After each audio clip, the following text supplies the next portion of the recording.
Shri Venkateswara gold తాకట్టులో ఉన్న మీ బంగారాన్ని విడిపించి కొనబడును.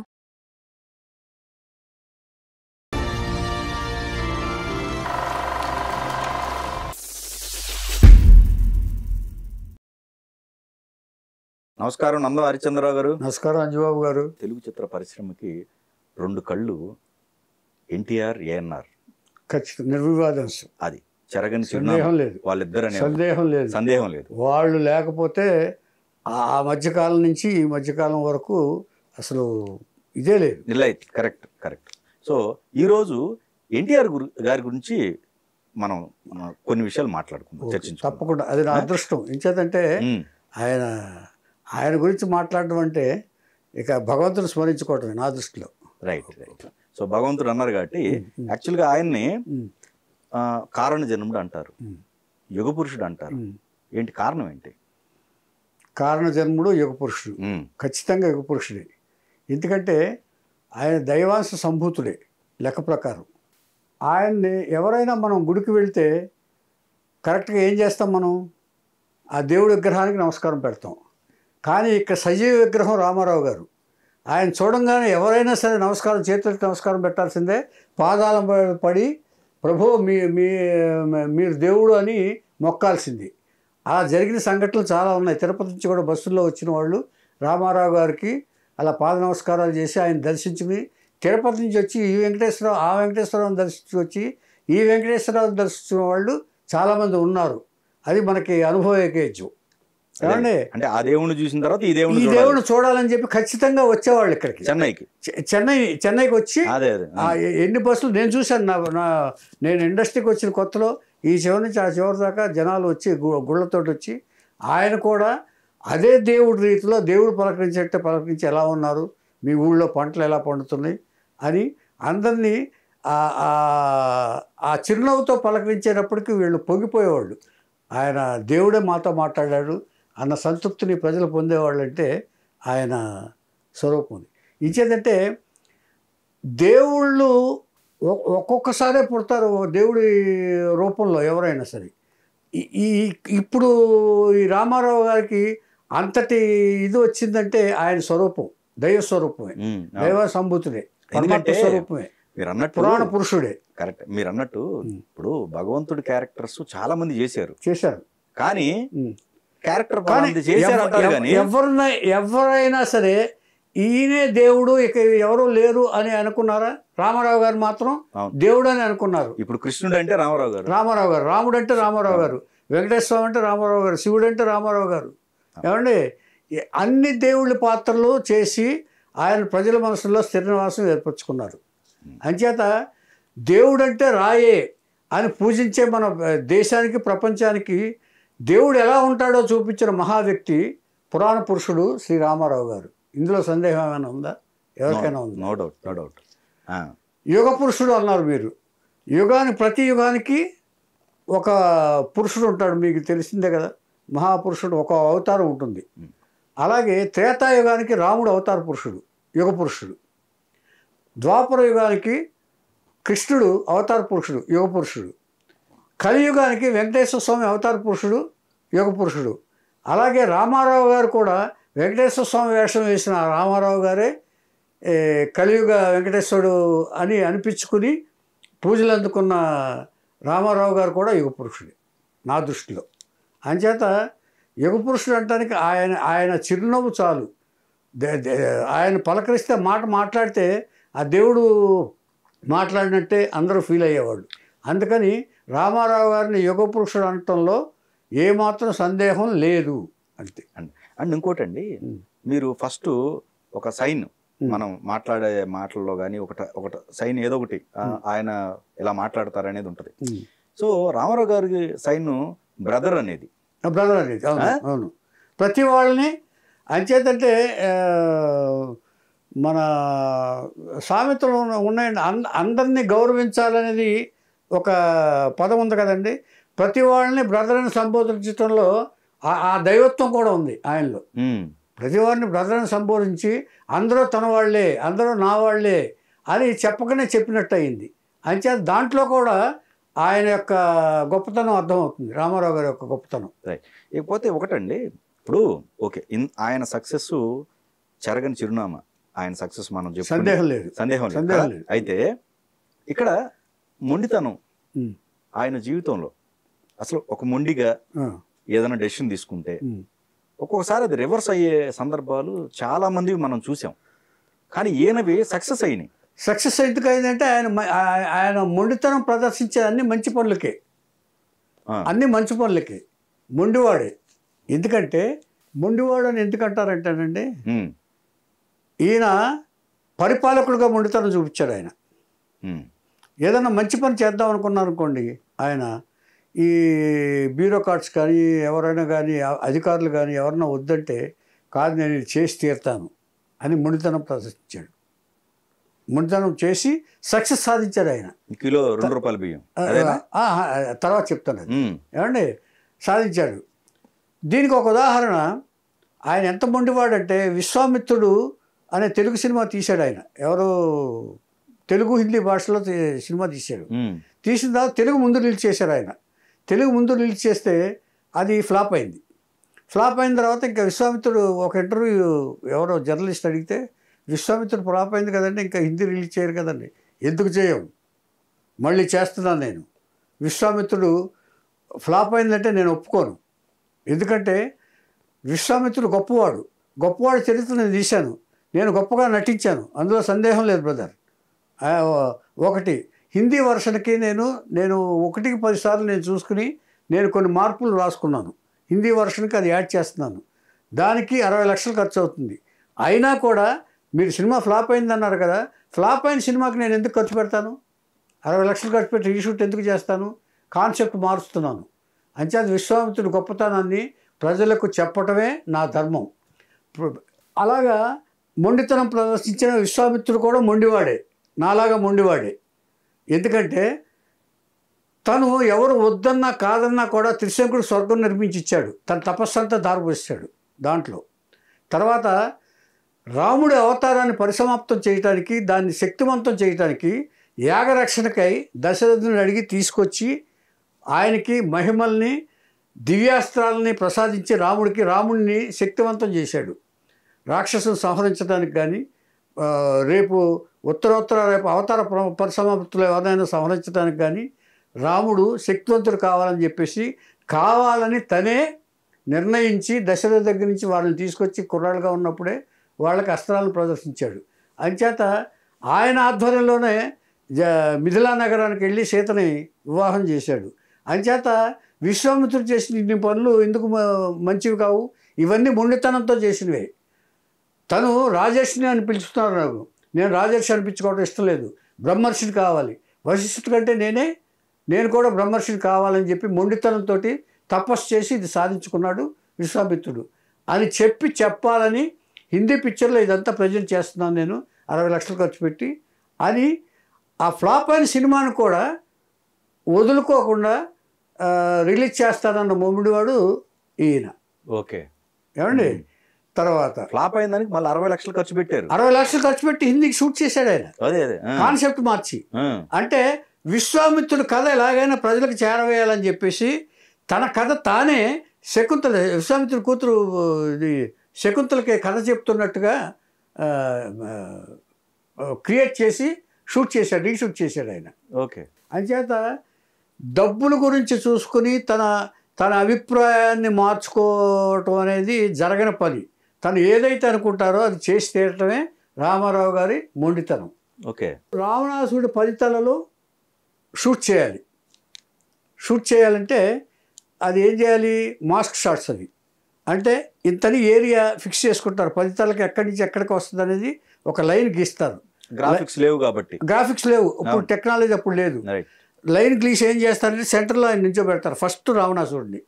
తర్వాత నెక్స్ట్ 2nd తల, 3rd తల, 4th తల, ఇక్కడి నుంచి ఇటు నుంచి ఒక 5 తలలో, దీంతో మెయిన్ తలతో 5 తలలో, ఇటు ఒక 4-5 తలలో ఫిక్స్ చేస్తారు. లైన్ ఫిక్స్ చేస్తారు. లైన్ ఫిక్స్ చేసి తలకొక బ్లాక్ పేపర్ మీద కట్ చేస్తారు అన్నీ. అంటే ఇలాగ 10 సార్లు షూట్ చేయాలి.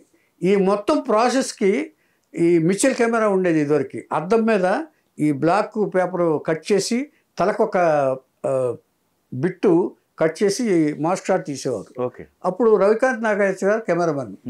ఆయన రామారావు గారితో చెప్పారు, రామారావు గారికి చాలా టైం పడుతుంది, మరి మీరు ఒకే చోట కథల నుంచి కదలకూడదు, ఈ లైన్ గీసిన ప్రకారమే ఎక్కడ తల ఉంటే అక్కడికి మీరు నుంచుని కదలకుండా మాస్క్ షాట్స్ చేయాలి, మరి చాలా టైం పడుతుంది, మరి ఇప్పుడు చేద్దామా లేకపోతే కొంత చేసి ఇది ఇద్దామా, మరి చేస్తే బాగా వస్తుందా అని అడిగారు ఆయన. ఏమో సార్ కొంచెం కదలొచ్చు, మాస్క్ షాట్స్ కదా ఇవి, మాస్క్ షాట్స్ ఎప్పుడు కూడా ఒకేసారి తీయాలి, మరి కానీ మీలాంటి వారు నుంచోవటం అంటే మరి ఒక 15-16 గంటలు పట్టొచ్చు, ఇచ్చేతంటే ఇక పేపర్ కటింగ్ కానీ ఇది కానీ అతికించుకోవటాలు కానీ అప్పుడు నించొని ఉండటమే అసలు అక్కడి నుంచి కదలకూడదు, ఆ ప్లేస్ నుంచి కన్ఫైన్డ్. తపస్సు ఎలా చేస్తారో అలా చేయాలి సార్ అంటారు. చేసేద్దాం, ఎందుకు కదలాలి, నేను కదలను కదా. మన దీనికంటే ముఖ్యం ఉందండి మనకి, మన ఎఫెక్ట్ రావటం బాగా కావాలి. ఇప్పుడు నా నుంచి మీకేం కావాలి, నించోవడం కావాలి, నేను నుంచుంటాను. అదే వృత్తిని దైవంగా భావించడం, వృత్తిని దైవంగా భావిస్తాను. డెఫినెట్గా వృత్తి నేను దేనికోసం కృషి చేస్తున్నాను. ఇది పైగా నేను వేసే డిఫరెంట్ క్యారెక్టర్. ఏది ఇంతవరకు రాముడుగాను కృష్ణుడుగాను చూశారు తప్ప, నేను వేసే రామనాసుడు ఫస్ట్ టైం క్యారెక్టర్ వేస్తున్నాను. నేను దీనికి ఎంత న్యాయం చేయాలో అంత న్యాయం చేయాల్సిన బాధ్యత నా మీద ఉంది. అంచేత మీరేం చేయాలో చెప్పండి, నేను చేస్తాను. నేను మీ విద్యార్థిని అన్నారు. మీరేం చెప్తే అది నేను అనుసరిస్తాను, ఆచరిస్తాను అన్నారు ఆయన. మీరు భోజనానికి కూడా కదలటానికి వీలు లేదు అంటారు. జీవితం అంతా తిండి కోసమే బతుకుతున్నాం ఏమిటి, జీవితం అంతా తింటున్నాం, ఈ ఒక్కరోజు తినకపోతే ఏమిటి, కానివ్వండి బ్రదర్ మేము చేస్తాం, నుంచుంటాం అని అప్పటి నుంచి కూర్చుని 15-16 గంటలు ఏక ధ్యానంతో అసలు కంప్లీట్ అక్కడి నుంచి అలాగే ధ్యానమే. ఆయన ఒక పాత్ర వేశారంటే ఆయన ధ్యానంలోకి వెళ్ళిపోతారు. ఒక పాత్ర వేశారంటే దాన్ని సహజంగా ఉండాలి అని ఆలోచించే మహానటుడు, మహావ్యక్తి నందమూరి తారక రామారావు గారు అంటలో అతిశయోక్తి ఏమీ లేదు. అలాంటి ముడితనం. అలాగే ఈయన రాజకీయాల్లోకి వచ్చిన తర్వాత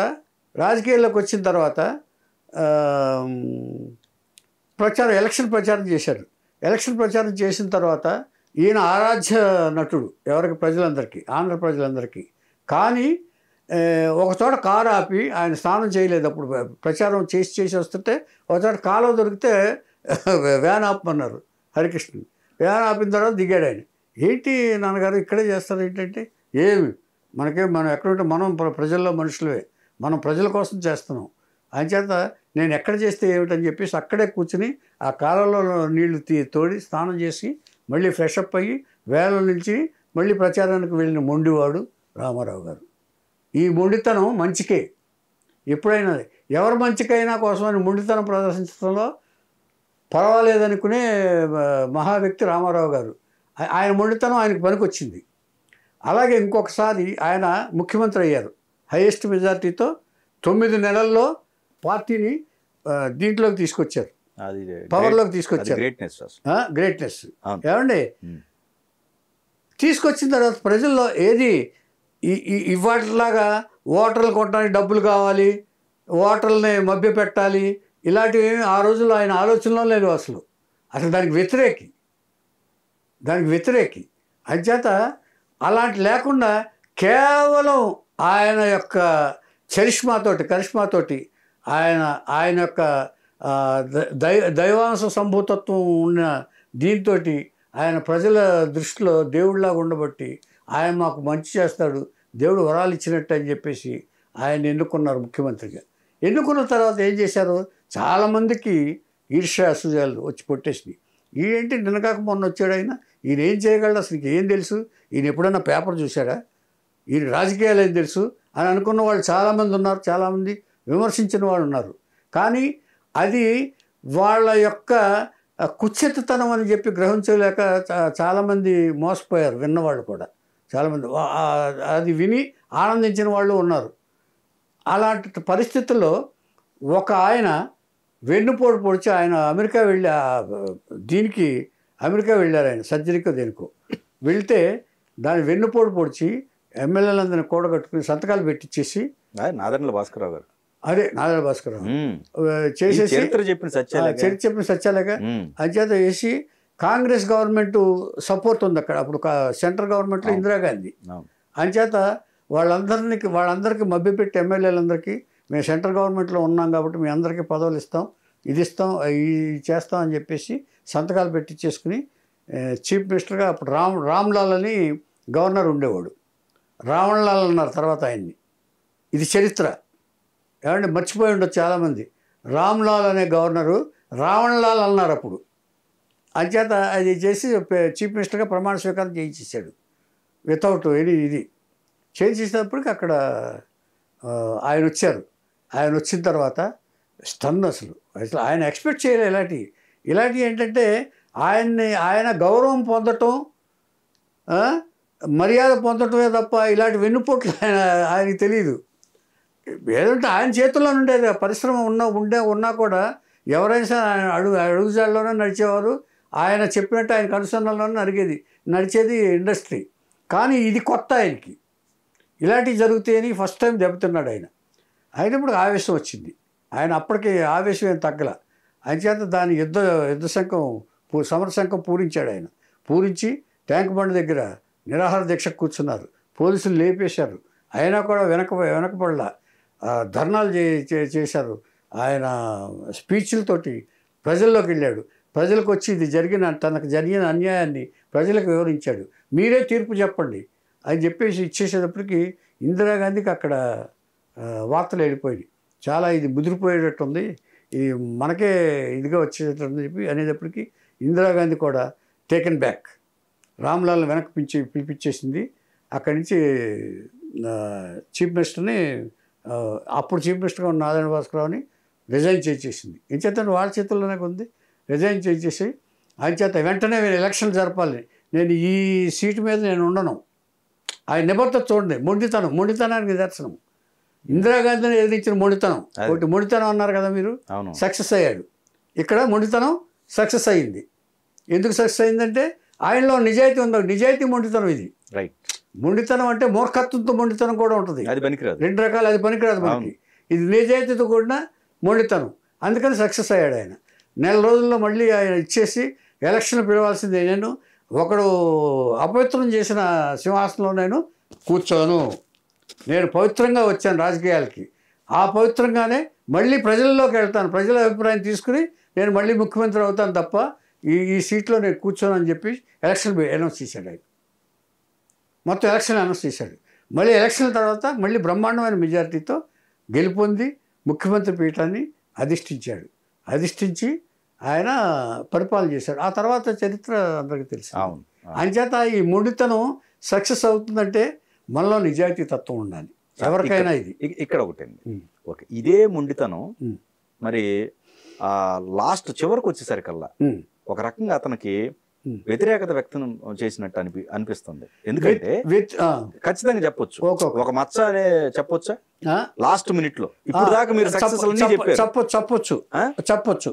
చెప్పొచ్చు. ఎందుకంటే ఇది కూడా నేను 20 చెప్పాను. నేను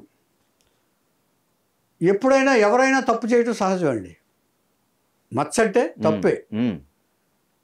తప్పే. ఎందుకు చేస్తారు తప్పులు? పరిస్థితుల ప్రాబ్లం. ఇలాంటి వాళ్ళు తప్పులు చేశారంటే వాళ్ళు పరిస్థితుల వల్ల చేస్తారు తప్ప కావాలని వాళ్ళ మైండ్లోంచి వచ్చిన ఆలోచన కాదు. ఓకే. ఎప్పుడు కొనేది మహానుభావులు ఎప్పుడు తప్పు చేసినా. రాముడు తప్పు చేశాడంటే రాముడు ఏం చేశాడు?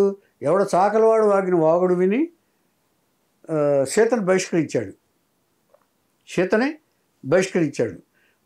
రాముడు చేసిన తప్పు కదా. ఏమంటే అలాగే వెంకటేశ్వర స్వామిని చూసుకుందాం. ఆయన లక్ష్మీ స్థానం తన వక్షస్థలం అని తెలుసు ఆయనకి. భృగు మహర్షి అన్నాడు. భృగు మహర్షి అంటే ఏం చేశాడు? ఆయనకు పాదసేవ చేశాడు. తెలియదా లక్ష్మి వెళ్ళిపోతుందని? ఆయనకి తెలుసు. కానీ ఒక మంచి జరగాలంటే ఆ తప్పు చేయక తప్పదు. అది అంచేత తన అవతార ధర్మంలో అది సరిపోయింది. కానీ అలాగే అది ఆ సిచ్యువేషను. వెంకటేశ్వర స్వామి మరి భృగు మహర్షిని ఆపలేడా? ఇది చేయలేరా? లేకపోతే రాముడికి తెలియదా సీత వెళ్ళాలని? అంటే అది వేరే విషయం. కానీ వాళ్ళకి కొన్ని విషయాలు అడ్డొస్తాయి వాళ్ళకి. ప్రజాపాలకుడు రాముడు. ఏమండి ఇక్కడ వీళ్ళు ఎవరు ఓర్పు గలవాళ్ళో పరీక్షించి రమ్మన్నారు. ఎక్కడ కింద యజ్ఞం చేస్తుంటే భృగు మహర్షిని టెస్ట్ చేసి రమ్మని చెప్పారు. ఇది కారణాలు చెప్తున్నాను. భృగు మహర్షిని ఎవరు ఓర్పు గలవారు అయితే వాళ్ళకి ఆధిపత్యం ఇవ్వాలని చెప్పి పంపించారు. భృగు మహర్షి టెస్ట్ చేయమన్నారు. టెస్ట్ చేయమంటే వాళ్ళు ఏమో తెలియదా, శివుడికి తెలియదా లేకపోతే బ్రహ్మకు తెలియదా, కానీ వాళ్ళు కావాలని ఆయన నారాయణుడే దీనికి తగినవాడని తెలిసి వాళ్ళు మౌనంగా ఉన్నారు. శాపాలు పొందారు కూడా. శాపాలు పొందినా కూడా దేనికి పొందారు? ఒక మంచి జరగటానికి. అంటే ఒక మంచి జరగాలంటే కొంతమంది అనుభవించక తప్పదు. అలాగే ఇక్కడికి వచ్చేసేటప్పటికి ఆయన ఒంటరివాడైపోయాడు. ఆయన ఒక విధంగా చెప్పాలంటే ఎవరి ఆస్తులు వాళ్ళకి పంచేసి ఎవరి ఇళ్ళు వాళ్ళకి ఇచ్చేసి ఆయన నిస్వార్థంగా ఏమీ లేకుండా తన రాజకీయ జీవితంలో నేను ప్రజాసేవలో మునిగిపోతాను కాబట్టి ఈ లౌకిక బంధాలు బాధిపోయిన తర్వాత ఆయన అనుకునేది. తర్వాత ఆయన ఏం చేశాడంటే ఆయన ఎంత ఇదంటే నిజాయితీపరుడు అంటే భార్య క్యాన్సర్తో చనిపోయింది. అంటే మధ్యలో సంఘటన చెప్తున్నాను. భార్య క్యాన్సర్తో చనిపోయింది.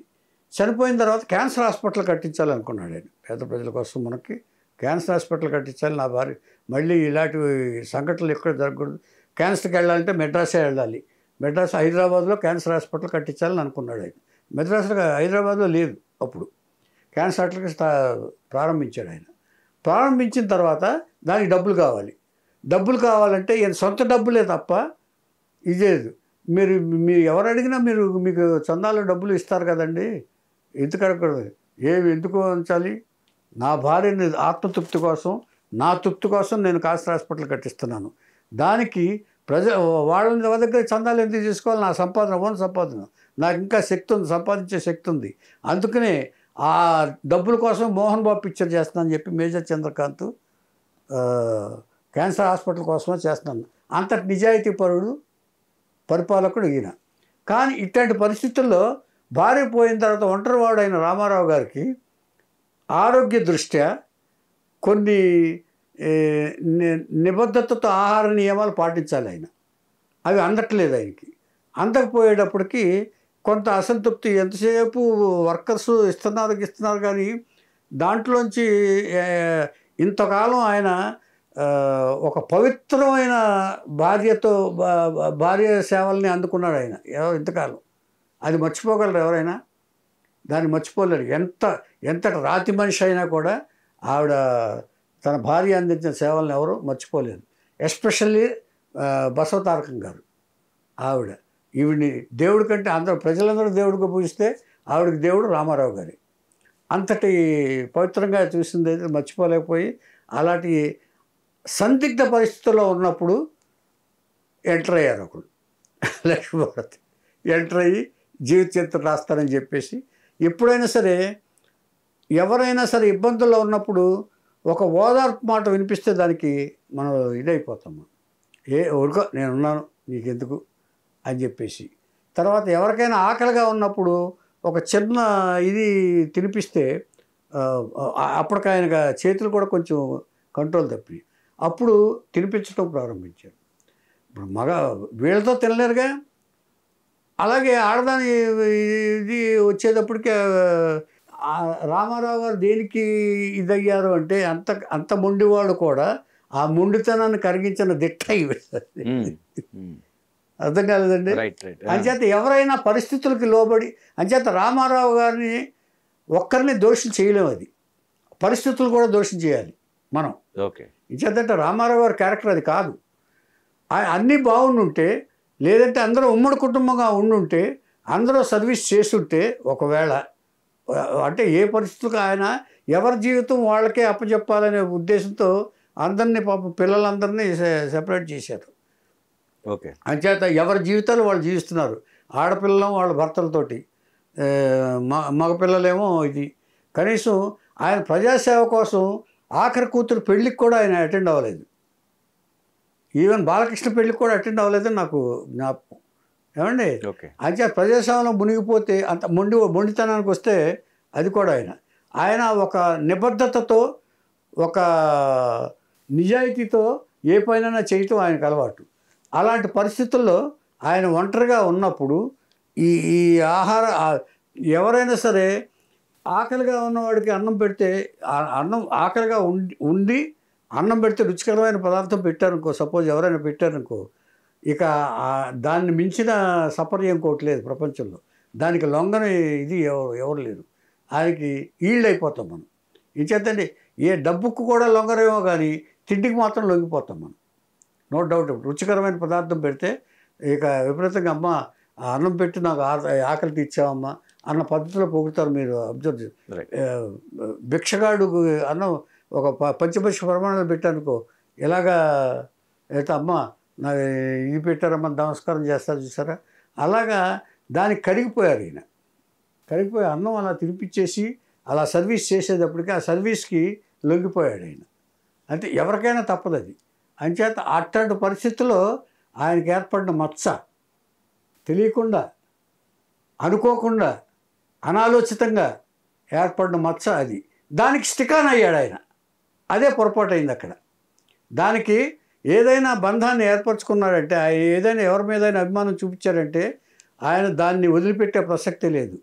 రాజకీయంకి వస్తే రాజకీయం, ఏదైనా పాత్ర ఏదైనా చేయాల్సి వస్తే దాన్ని అంతు చూడందే వదిలిపెట్టేవారు కాదు.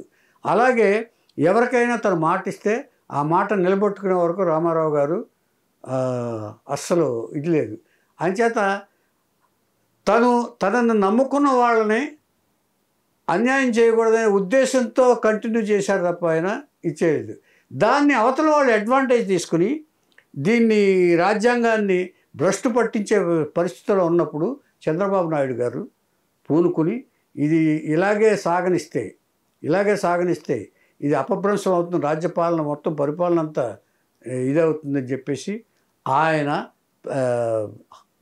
ఆలోచించి పార్టీని కాపాడుకోవాలనే ఉద్దేశంతో, సదుద్దేశంతో చంద్రబాబు నాయుడు అందరూ దుర్మార్గుడు అంటారు కానీ అది కాదు.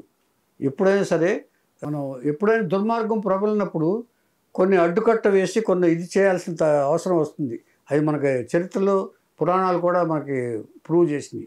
అటువంటి పరిస్థితుల్లో చంద్రబాబు నాయుడు గారు అందరికీ కన్విన్స్ చేసి మనం వదిలేస్తే ఇది ఆవిడ కిందకి వెళ్ళిపోతాం మనం, అంచేత మనం పార్టీని వదిలిపెట్టకూడదు, పార్టీని కాపాడుకోవాలని చెప్పేసి అక్కడి నుంచి తీసుకెళ్ళిపోయి ఆయన అంటే బురదలో కూరుకుపోయేవాడిని రక్షించే రామారావు గారిని, బురదలో కూరుకుపోతున్న వాడిని రక్షించి బయటపడేయటం చంద్రబాబు ఉద్దేశం.